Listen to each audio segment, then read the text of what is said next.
Welcome to the State of Affairs in partnership with Serbian Radio Chicago. We are having conversations that matter. And today I am honored to be joined by a great fighter and a champion of liberty and traditional values, Paulina Luna, who is running in Florida's 13th congressional district. Anna, welcome to the show. Thank you so much for having me on. I'm very happy to be here today. So please tell me just a little bit about your background, and I think our listeners need to know about you. You have a really good American Serb community in your 13th Florida district. We are all rooting for you, but you have a fascinating story. Just if you can briefly tell us how come you became so outspoken given the amazing background that you have, and I have to say, coming from very humble beginnings. I did grow up within the welfare system, and I actually, I don't have anyone in my immediate family who's involved in politics. And I actually, growing up in the welfare system, by the time I was 9, I had walked into and survived an armed robbery. By the time I had really graduated from high school, I'd already gone to 6 high schools. One of my schools had a gang shooting actually a little bit outside of my classroom. So I didn't know that these were abnormal circumstances. What I did know is that I wanted to go to college, but I had no way of paying for it. And so I know it's not going to sound glamorous or anything, but I was actually at a party, and I heard these 2 young guys at the time, this is in Southern California, talking about how they were going to be starting school. And I remember looking at them, and I was at the time about 19 years old, and they were about 18, 19 years old as well. And I kind of asked them, I was like, hey, I'm sorry I'm eavesdropping, but how are you guys paying for school? You're actually really young. And they told me that they were actually in the Marine Corps. So I was like, well, how do I join the Marine Corps? And so I actually found a recruiter on MapQuest to kind of date myself with age here, and I actually drove into a recruiter's office, and the first recruiter that I met was an Air Force recruiter. So it's actually how I joined the military.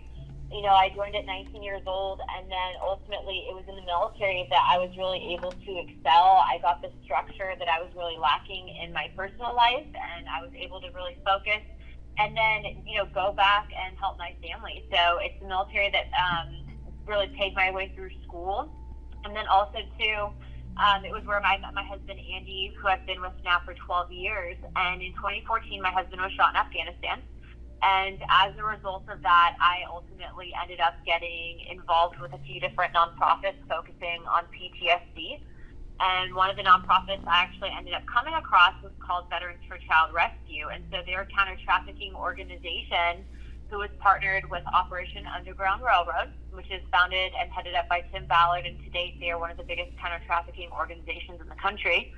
And that's when I got political. I realized that the media was not necessarily reporting the news, that they were political activists and really engaging in propaganda. And as someone that had been pretty nonpartisan beforehand in regards to what was happening with politics, I realized that they were lying to the American people about what was really happening with immigration and at the border. And one of the biggest targeted demographics for human trafficking into the United States are Hispanic women and children. And, me being half Hispanic, obviously second-generation American citizen, veteran, clearly I'm not xenophobic, clearly I'm not racist. And I saw the media saying that if you agreed at the time with candidate Trump, who was running for president, that you had to have been xenophobic or racist if you wanted border security. So I started speaking up. I had about a year during my gap year in between the time that I graduated from college and the time that I was supposed to go to medical school. And ultimately, as a result of me speaking up and shedding light on this, I ultimately ended up realizing that, people that were arguing with me, people that were so, I think, programmed by the media to think that, if you do want border security, you're racist, they were just simply not informed. And so I started using social media to really get that information out there.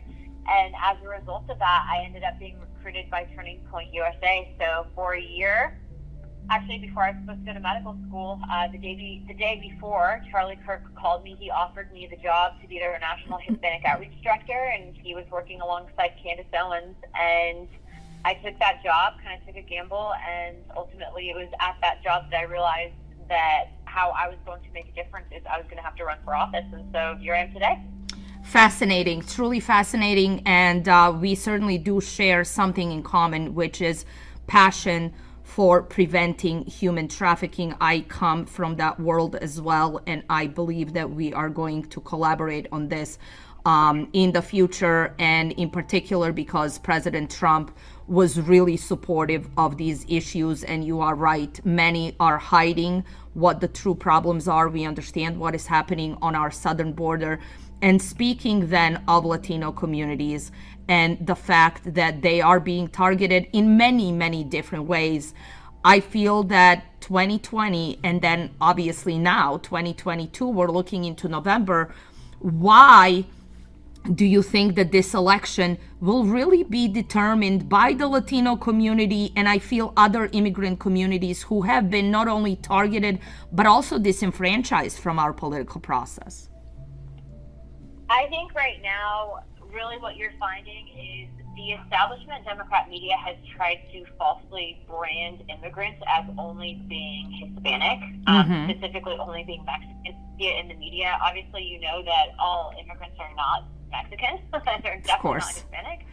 But the reason why they're doing that is because, starting in 2016, which is when you also saw the pivot in the Democrat talking points on immigration, to really push for this open border agenda, what you saw is the trend line that Hispanic Americans were becoming the largest voting minority in the country. And so it's my belief that it was done, again, as propaganda to target that largest voting bloc, although it backfired.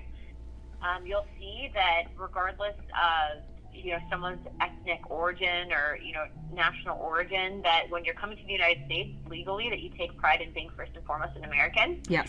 And those that have come here the right way understand how much sacrifice, but also how long it takes. And it's simply not fair to allow people, because of politics, to cut the line and basically not do it the correct way. Plus, people are hurt on both sides with illegal immigration. So what you're finding is that whole open border debate really backfired. And I do think that for at least the Hispanic community, we don't want open borders. It's hurting our communities. And so you'll see that massive shift and trend line in Hispanic voters going to the GOP platform because of that. And I think that that's the case for most people that have immigrated here legally. Yes. Let's shift gears a little bit, because you are a veteran. Your husband is a veteran. You have spent years overseas. You understand what goes on. And I have to say, especially for our community, foreign policy is one of the really important factors in terms of voting. But we have seen the fiasco pulling out of the Afghanistan mission, which lasted for 14 plus years. What are your thoughts on President Trump's foreign policy, which focused on that America First agenda, versus what we're seeing right now with President Biden? It seems like the world is imploding. I support Trump all the way. I'm the Trump-endorsed candidate for Florida 13. Very proud of that. And I can tell you that Trump, we would not have the issues with the Ukraine and Russia, North Korea, or China if Trump was in office right now. Yes. And I think everybody agrees on this point. So hopefully something will shift in November so that we have a more sound foreign policy. Now, going into November, and obviously we saw what happened in 2020, my, I guess, final question for you, which is a concern to all of us, because we all want our votes to be counted, obviously. We are lucky to be in our great state of Florida under Governor DeSantis, who really has taken reins of the state, and we are doing well. However, we cannot underestimate the fact that there was some election fraud even in Florida. How are we going to fight this? Because obviously you as a candidate, this is crucial for us to elect candidates and to have all of our votes counted. So as you go into November, But then looking forward to obviously winning your race, we're looking at legacy media and big tech censoring voters, censoring the American people, and being in cahoots almost with the Democrats who are actually suppressing the voters, but at the same time, obviously doing some shady things with our holy voting system. I think right now it's really important that we try to mandate national voter ID for elections, and then also to make it one day in person, unless you have literally a doctor's note saying that you can't, for whatever reason, vote in person. Okay. The issue with federally mandating types of laws, that actually isn't up to, right? It should be up to the states. But I think in the same sense, obviously, we saw that there were things that happened in 2020 that should not have happened. And, the same people that are arguing about, Republicans being these quote-unquote conspiracy theories, if you talk about election integrity, why shouldn't you want to restore the faith in the American people in the voting process? And so I have a huge amount of confidence in what Governor DeSantis has done. I think that other states need to replicate that as well. But I think that from a federal perspective, we have to make sure that we're legislating that if you are caught, doing something illegal with ballots and or rigging the voting process, that you need to go to jail for a really, really long time and make big rocks into small rocks. Very interesting. Well, Anna, thank you so much for being with us today. Any final messages you would like to share with our voters? Yes, of course. So as you guys know, I'm running in one of the biggest or the most expensive races in the state of Florida.